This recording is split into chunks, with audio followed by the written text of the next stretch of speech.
శ్రీరాముడి గురించి తెలుసుకోవాలంటే హనుమంతుడిని అడగాలి. చిరంజీవి గారి గురించి తెలుసుకోవాలంటే నాలాంటి అభిమానిని అడగాలి.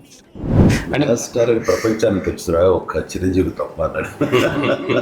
సో నార్మల్గా హీరోలకి పిల్లలు పెద్దవాళ్ళు ఫ్యాన్స్గా ఉంటారు, కానీ చిరంజీవి గారికి మాత్రమే కొన్ని జనరేషన్స్ ఫ్యాన్స్గా ఉన్నాయి. మీరు ఒక నటుడు కాదు, మీరు ఒక తరం మీద ఉండే ప్రభావం.